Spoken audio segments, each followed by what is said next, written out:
মনোয়ার হোসেন ডিপজল। এই একটি শব্দ ছাড়া তার নামের আগে পিছে আর কোনো বিশেষণ দেওয়ার প্রয়োজন আছে বলে আমি মনে করি না। তো এই ডিপজল সাহেবকে নিয়ে বাংলাদেশ প্রতিদিনের ইউটিউব চ্যানেলে একটি নিউজ দেন, আর এটি আসলে শুধু বাংলাদেশ প্রতিদিনই নিউজ করে নাই, এটি মোটামুটি বাংলাদেশের যে মেইন স্ট্রিম মিডিয়া যেগুলো আছে সবগুলোতেই আসলে এই নিউজটি এসেছে এবং দেখেছি। তো চলুন আমরা আসলে এই নিউজটি দেখে ফেলি, এবং এই নিউজটি দেখার পরে আসলে কিছু কথা আছে সেগুলো না হয় নিউজটি দেখার পরেই বলবো। মনোয়ার হোসেন ডিপজল খলনায়ক।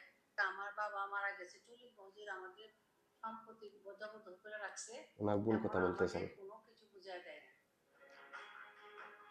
চলচ্চিত্রের খলনায়ক মনোয়ার হোসেন ডিপজল সম্পর্কে যিনি এই কথাগুলো বলছিলেন তিনি কোনো দর্শক কিংবা দূরের কেউ নন, তারই আপন বড় বোন। শুধু তিনি একা নন, তার বিরুদ্ধে একই অভিযোগ আরো দুই বোনের। এ নিয়ে তারা রীতিমতো আদালতের দ্বারস্থ হয়েছেন। যে অভিযোগে বলা হয়েছে বোনদের বঞ্চিত করে ডিপজল প্রায় 100 কোটি টাকার পৈতৃক সম্পত্তি জবরদখল করে রেখেছেন। ছিলেন মনোয়ার হোসেন ডিপজল খলনায়ক। ও আমাদের 40 বছর ধরে, আমার বাবা মারা গেছে 40 বছর আমাদের মনোয়ার হোসেন ডিপজলের ভুল কথা বলতেছেন। এখন আমাদের কোনো কিছু বুঝায় দেয় না। এই জন্য আমরা এতদিন সহ্য করে এখন আমরা আইনের ব্যবহার, আইনের সমর্থন নিছি। 40 বছর ধরে তারা এককভাবে থাকছে। কোনো বোন, এই যে বড় বোন খুব অসুস্থ, মেজো বোন ছোট বোনটা অসুস্থ হয়ে বাসায় পড়ে আছে। আমরা এই পর্যন্ত আসলে কোন ভাইরা একটু বলবেন কি? ডিপজল এককভাবে এগুলি সব আত্মসাৎ করে খাইতেছে মনোয়ার হোসেন ডিপজল। বোনদের তথ্য অনুযায়ী ডিপজলের দখলে থাকা সম্পত্তির মধ্যে রয়েছে দীপনগর, নূর পাম্প, এশিয়া হল এবং কল্যাণপুর পাম্প। সবগুলোই পরিবারের এজমালি সম্পত্তি।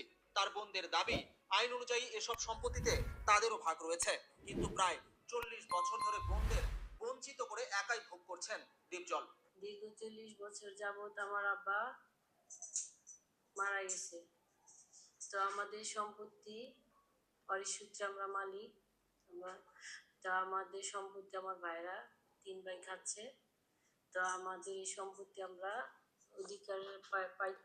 3 ভাই মিলে আসলে সম্পত্তি, বাবার সম্পত্তি যেটা এজমালি সম্পত্তি আছে সেটি বুক করতেছেন, কিন্তু বোনদেরকে দিচ্ছেন না। তো ওনার বোনের কথা তুলে শুনি আমরা। এই জন্য আমরা মামলা দায় করেছি। তো আমাদের জজপুর থেকে আমরা রায় পেয়েছি, এই যে আমাদের রায় পেয়েছি যে আমরা সমস্ত সম্পত্তি পাবো। 40 বছর ধরে ইসমাইলি সম্পদ ডিপজল খাচ্ছে এগুলি। এখন আমরা এটি আমাদেরকে আমরা নেওয়ার জন্য এখানে আসে, এবং এই নোটিশে দেওয়া আছে যে কোর্ট আদেশ, এটা আমাদেরটা থাকবে স্টে অর্ডার, কোনো কিছু ওঠানামা কোনো কিছু চলবে না, কার্যক্রম বন্ধ। তার সে কারণ দর্শন আমাদের জানাবে যে কেন আমরা এটা বন্ধ করে গেলাম, এটা কোর্ট বুঝবে। কোর্টের কাছে আমরা এটার বিচার দিয়ে দিচ্ছি। আমাদের ভাইদের কাছ থেকে কোর্ট নিবে এটা কেন বোনদের এতদিন বঞ্চিত করা হইলো। আর এত বছরের মামলা, যে এত বছর টাকা, এটা একটা মামলা হয়েছে, এই 40 বছরের মামলার টাকাটা উনি কোর্টে জমা দিবে। আচ্ছা, তো ওনারা আসলে এই যে সম্পত্তির কারণে কিন্তু একটি মামলা করেছিলেন, এবং সেই মামলার পরে কিন্তু এখানে আসলে যে নোটিশ টাঙ্গানো হয়েছে এবং নোটিশটি ওনারা টাঙ্গাইতেছেন বা টানানো হয়েছে, এটাই ঠিক আছে, ওইটা আমরা মামলা করছি। 40 বছরে যে উনি এককভাবে ভাড়া খাইছে পুরা প্রপার্টি, 40 বছর ধরে। দেখা যায় বোনদের পক্ষ থেকে মামলা করার পর আদালত ইতিমধ্যেই সংশ্লিষ্ট জায়গাগুলোর উপর স্টে অর্ডার জারি করেছে, টাঙিয়ে দেওয়া হয়েছে নোটিশ। অর্থাৎ আদালতের রায় না হওয়া কোনো ধরনের ভাড়া কিংবা বিক্রি করতে পারবেন না ডিপজল। এ বিষয়ে কথা হয় ডিপজলের কাছ থেকে ভাড়া নেওয়া ব্যক্তিদের সাথে। তারা জানান বছরে একটি স্থান থেকে প্রায় 15 লাখ টাকা ভাড়া আদায় করা হয়। এখানে আপনার অনেক অনেক 200 বিঘার উপরে জমি আছে।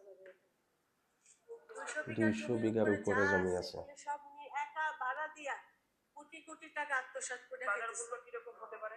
এখানে 5,000 কোটি টাকার সম্পদ আছে। 5,000 কোটি টাকার সম্পদ। সাহেবের কাছ থেকে ভাড়া নেই, আমরা ভাড়া নিচ্ছি আপনার বছর বছর চুক্তিতে, বছরে 10-15 লাখ এরকম আর কি, জায়গায় বুঝে এরিয়া বুঝে। আমরা এত বছর জানতাম যে এখানে সাইনবোর্ড আছে, ওনাদের 3 ভাইয়ের নামে সাইনবোর্ড দেখছি সবসময়। ভাড়াটিয়ারা কথা বলতেছেন। বাংলা সিনেমায় খল চরিত্রে অভিনয় করে ব্যাপক আলোচিত মনোয়ার হোসেন ডিপজল বাস্তব জীবনেও একের পর এক বিতর্কে জড়িয়েছেন। এর আগেও তার বিরুদ্ধে মারধর, এসিড নিক্ষেপ ও ধর্ষণের অভিযোগ উঠেছিল।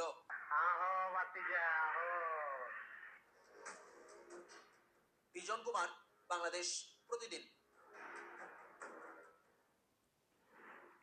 বন্ধুরা, আমরা আসলে বাংলাদেশ প্রতিদিন ইউটিউব চ্যানেলের এই সংবাদটি দেখলাম এবং প্রথম কথা হলো যে ডিপজলকে আমরা যে শুধু সিনেমার কারণেই চিনি বা সিনেমার ভিলেন হিসেবে চিনি, ঠিক এমনটা কিন্তু না।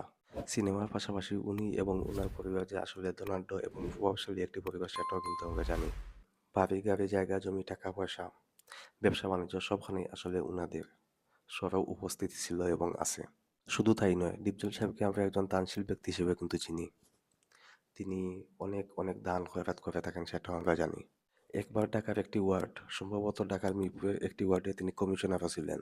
তো একটি ওয়ার্ডের আসলে কমিশনার বা জনপ্রতিনিধি হতে হলে অবশ্যই একজন মানুষের বিভিন্নভাবে প্রভাব থাকে এবং প্রভাব থাকতে হয় এবং অবশ্যই জনপ্রিয়তাও থাকতে হয়।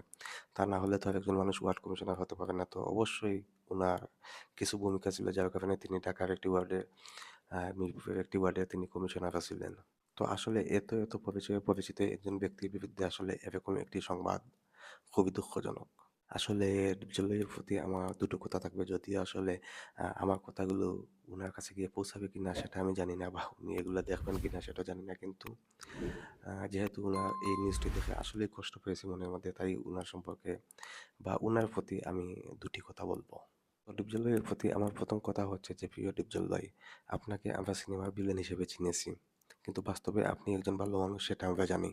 তাই আপনার প্রতি আমার বিনীত অনুরোধ, আপনি সিনেমার ভিলেন সিনেমারই ভিলেন হিসেবে থাকুন, কিন্তু বাস্তবে আপনি একজন ভালো মানুষ হয়ে থাকুন। আর আমার দ্বিতীয় কথা হচ্ছে, মানুষের বাঁচার জন্য বা জীবন ধারণের জন্য কিন্তু আসলে খুব বেশি জায়গা জমি বা টাকা পয়সার প্রয়োজন হয় না।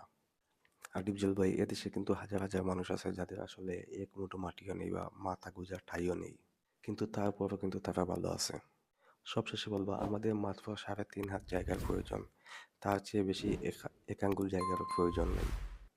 তাই আশা করব আপনি আসলে এগুলো বুঝে আপনাদের পরিবারে যেভাবে আপনারা ভাইয়েরা মিলে আসলে সবকিছু বুক করতেছেন, ঠিক সেভাবে বোনদের যে অধিকার আছে সেটিও দিয়ে দিবেন এবং তাদের প্রাপ্যটা তাদেরকে দিয়ে দিবেন। ভালো থাকবেন। আল্লাহ হাফিজ।